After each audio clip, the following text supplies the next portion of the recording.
आहा हा हा हा भाजी बघा काय कमाल दिसते. रंग टेक्स्चर काय सुरेख आलंय. भाजी नाही, ही आमटी आहे. भाजीसारखी आमटी आहे.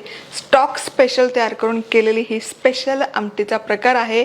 नक्की करून बघा. नमस्कार, मी मधुराज रेसिपीमध्ये तुम्हा सर्वांचं खूप खूप खूप मनापासून स्वागत. आज आपण झणझणीत अशी आमटी करणार आहोत. बरं, या आमटीची खासियत तुम्हाला सांगते. याचा जो स्टॉक आपण तयार करणार आहोत ना, जसं चिकन मटन रश्श्याचा स्टॉक करतो तसंच ही आमटी करताना त्याच्या स्टॉकला जी चव येते ना, त्या चवीची ही आमटी बहारदार लागते. तर सगळ्यात आधी आपण स्टॉक करायला सुरुवात करूयात, पण त्यासाठी काय करायचं ते बघूयात.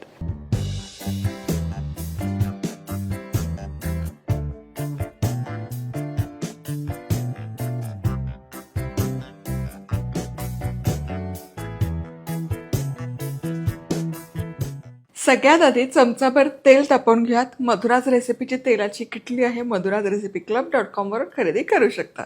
अगदी चमचाभर तेल पुरे आहे. आता तेल गरम झालं, फोडणी देऊयात. सगळ्यात आधी अर्थातच मोहरी छान चुटचुटली की लगोलग जिरंही छान असं फुललं पाहिजे.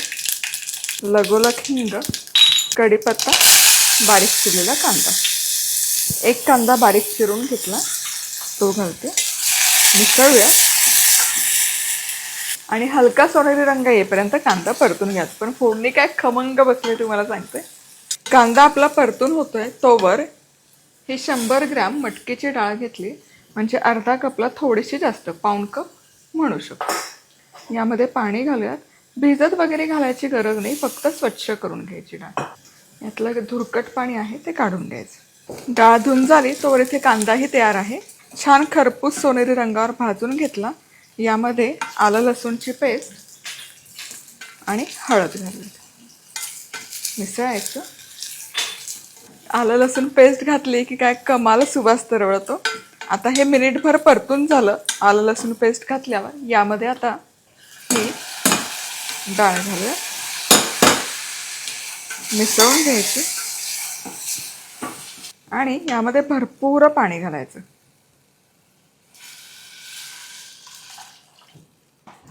जितकं शक्य असेल तितकं पाणी घाला.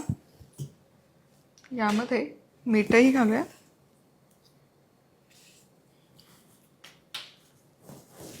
मिसळायचं. झाकण लावायचं. मोठ्या आचेवर एकच शिट्टी काढायची. जास्त शिजवू नका, ही डाळ पटकन शिजते, एका शिट्टीमध्ये तयार होईल. इकडे डाळ शिजते तोवर आपण याचं वाटण तयार करूया. तर सगळ्यात आधी खोबरं, 4 चमचे खोबरं घेतले किंवा पाव कप, आणि हे भाजायचं हलकंसं. खरपूस असं खोबरं भाजत आलं तर गॅस बंद करते आणि यामध्ये चमचाभर पांढरे तीळ घालायचे. भाजलेलं खोबरं हलकंसं थंड करूयात. इथे एक शिट्टीमध्ये डाळ शिजली आहे. त्याचा जो वर तवंग येतो ना, तो त्याचा स्टॉक आहे आणि इतकी कमाल चव येते तुम्हाला सांगते. ही डाळ अशीच ओरपून प्यायला देखील छान लागते. म्हणजे पुढचं काही नाही केलं तरी असंच खायला खूप छान लागतं. पण इतकं साधं आपली मंडळी खात नाही. तर आता हे भाजलेलं खोबरं आणि तीळ मिक्सरच्या भांड्यामध्ये काढून घेऊयात. हलकं थंड झालंय आणि झाकण लावून हे मिक्सरला फिरवून घेऊया.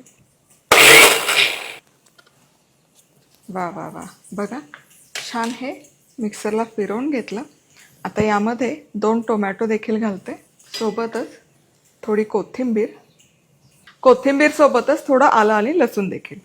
आल्याचा तुकडा, 4-5 लसूण पाकळ्या. झाकण लावायचं. हे बघा, हे वाटण तयार आहे. या वाटणातले ही आमटी बहारदार लागते. चला, इथे 4 चमचे तेल गरम करून झालं. आता या तेलामध्ये घालूयात हे वाटण. संपूर्ण वाटण लावणार आहे मी. मिसळायचं.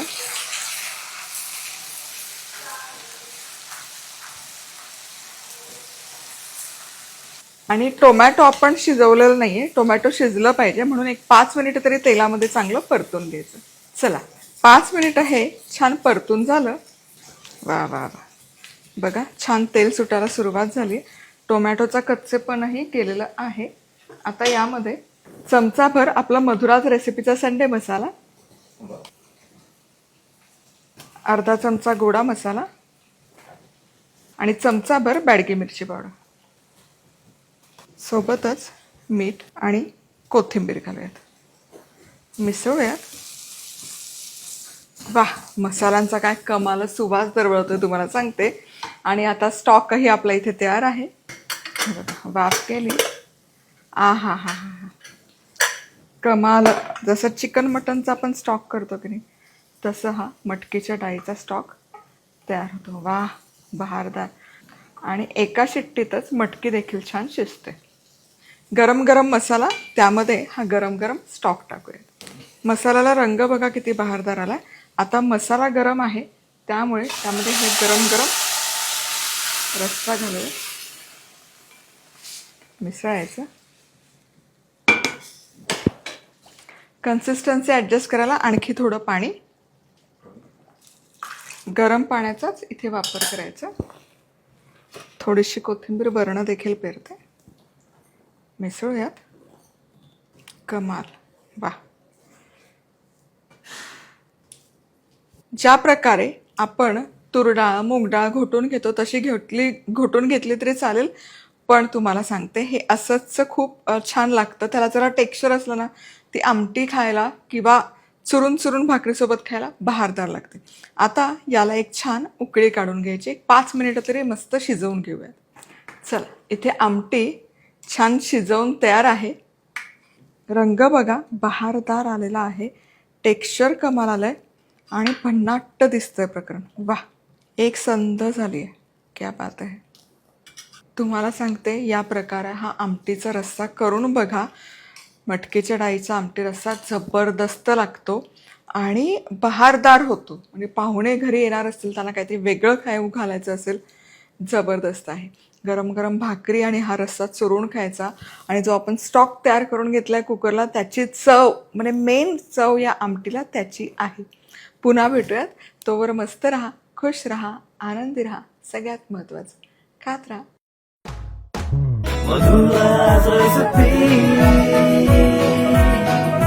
मधुराज रेसिपी, महाराष्ट्राची अस्सल चव.